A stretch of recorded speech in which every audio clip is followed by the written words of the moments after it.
Aduh, mumet bro, harga laptop fix naik di sepanjang tahun 2026. Mumet bro. Halo bosku, assalamualaikum warahmatullahi wabarakatuh. Dan jumpa lagi sama kami tim Karisma Kencana. Dan hari ini kawan, kita mau kasih informasi yang menurut saya ini cukup berharga sekali, terutama buat teman-teman yang mau beli laptop di tahun 2026. Karena faktanya gini bro ya, kalau kita melihat di tahun 2025 versus 2026, kenaikannya ini lumayan banyak. Tinggi banget enggak, tapi cukup kerasa. Dan kondisi ini kalau kita lihat, kenaikannya nggak cuma kita rasakan di negara kita, tapi dialami oleh kondisi global. Oleh seluruh dunia juga mengalami hal yang sama. Dan sebenarnya kalau kita melihat runutan permasalahannya, faktornya itu banyak bro. Ada faktor dari dolar, kan dolar bisa naik bisa turun. Kemudian yang kedua faktor komponen. Yang ketiga faktor kebijakan pemerintah. Dan yang keempat adalah faktor distribusi. Karena nggak mungkin ujuk-ujuk, misalkan laptop itu dibuat di pabrik, nanti tiba-tiba nyampe di Indonesia terus nyampe ke rumah kalian. Kan nggak mungkin kayak gitu skenario-nya. Tapi yang jelas, yang menjadi biang kerok dari semua permasalahan harga naiknya seperti ini adalah karena kelangkaan pasokan memori. Nah, kelangkaan pasokan memori ini bro, bisa dibilang terjadi di seluruh dunia. Nah, seperti yang kita tahu, ada perusahaan-perusahaan gede yang memang lebih memprioritaskan keuntungannya untuk memproduksi HBM alias high bandwidth memory yang memang digunakan untuk data center AI. Nah, perusahaan-perusahaan itu seperti kayak Skynig, kemudian ada juga Samsung dan juga Micron. Yang intinya ini adalah kondisi ekonomi normal, di mana ada keuntungannya lebih gede, mereka lebih fokus untuk mengejar di hal tersebut. Jadi untuk pasar umum, produksi memorinya itu dikasih porsi yang lebih sedikit. Apa itu DRAM dan apa itu HBM? DRAM adalah RAM atau singkatan dari Random Access Memory. Nah, perangkat ini yang umum kita jumpai bro di laptop, PC maupun handphone yang secara fungsi dia itu menjadi jalan penghubung kerja sementara antara prosesor dan juga VGA. Jadi ketika teman-teman membuka aplikasi, entah itu browser ataupun main game, datanya disimpan di dalam DRAM supaya sistemnya berjalan lebih cepat. Jadi butuh RAM ini lebih gede atau frekuensinya lebih tinggi. Sementara kalau kita berbicara HBM, ini adalah singkatan dari High Bandwidth Memory. Nah, ini adalah RAM khusus secara fungsi sama, namun ini lebih spesifik, dia lebih besar datanya dan juga lebih kencang kinerjanya. Kemudian peruntukannya ini bukan untuk konsumen biasa, tapi untuk server yang biasa dipakai untuk data center AI, dan fisiknya pun dia nempatinya nggak kayak di laptop ataupun PC. Dia fisiknya itu chipnya bertumpuk ke atas seperti wafer atau meninggi seperti ini, dan untuk penempatannya nempel di GPU.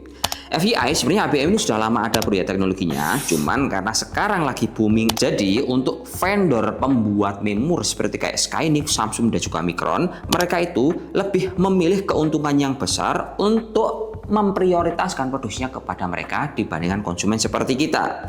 Akibatnya DRAM menjadi langka dan harganya juga ikut naik drastis. Lanjut kawan, kita akan ngomongin soal kenaikan harga yang sudah diumumkan oleh para vendor alias brand besar.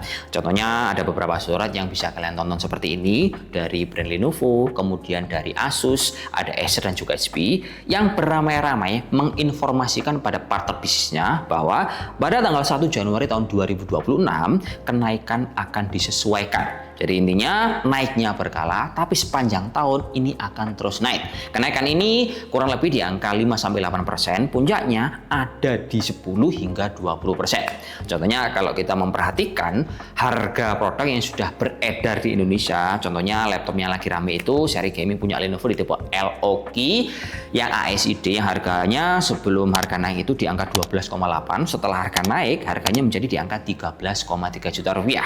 Lalu di contoh produk kedua ada produk Asus di tipe VivoBook 16 K3605VC yang sebelum harga naik itu dia dijual di angka 9,5 juta rupiah, dan setelah naik harga laptop ini menjadi di angka 10 juta rupiah. Nah dari sini sebenarnya kalau kita lihat harga kenaikan ini masih tergolong wajar dibandingkan beberapa tahun lalu waktu momen-momennya COVID. Wah kalau waktu COVID itu parah banget bro. Harga 4 jutaan laptop Celeron bisa dijual di angka 8 juta rupiah dan yang butuh satu dunia. Kalau ini mungkin ekonominya masih lagi naik turun tapi tidak dalam taraf ekstrim seperti waktu COVID kemarin. Jadi sebenarnya masih wajar-wajar aja kenaikannya menurut pendapat saya. Nah, jadi pada kondisi seperti ini bro ya, efek samping yang paling kerasa adalah terjadinya penurunan penjualan, terutama pada segmen rakit PC. Karena kalau rakit PC itu kita belinya per part bro, kita beli memori sendiri, kita beli motherboard sendiri, VGA sendiri, casing sendiri, dan juga kipas pun sendiri. Nah, waktu beli memori, kalau kalian memantau harga, contohnya di antar komputer yang menjadi sesepuh dunia perakitan, waduh, ada RAM seharga motor NMAX, itu benar-benar istimewa sekali. Berikutnya mungkin yang terdampak adalah laptop seperti dunia yang saya kerjai sekarang, yaitu dunia perlaptopan. Nah, umumnya kalau laptop ini masih terbilang wajar karena naiknya tidak sesignifikan itu karena barang datang udah menjadi satu kesatuan, yaitu laptop yang terdiri dari layar, kemudian keyboard, ada penyimpanan, ada juga memori, dan itu kita tinggal pakai. Beda banget sama untuk segmen rakit PC. Berikutnya mungkin efek domino yang terasa juga adalah pada handphone. Nah, di handphone ini kalau kita melihat berita yang beredar, Xiaomi udah mulai menaikkan harganya di awal tahun 2026, dan kabarnya ini juga akan diikuti oleh brand lain karena kelangkaan pasokan memori itu. Jadi kesimpulannya kalau kita tarik dari semua hal yang terjadi ini adalah tetap kita harus bijaksana dalam membeli.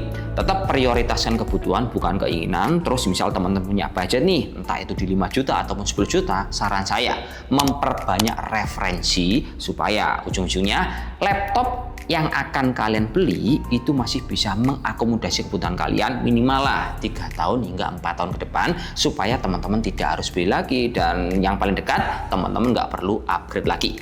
Ya wis, semoga bermanfaat bro ya. See you next video. Assalamualaikum warahmatullahi wabarakatuh. Jangan lupa subscribe kawan. Oke, mantap.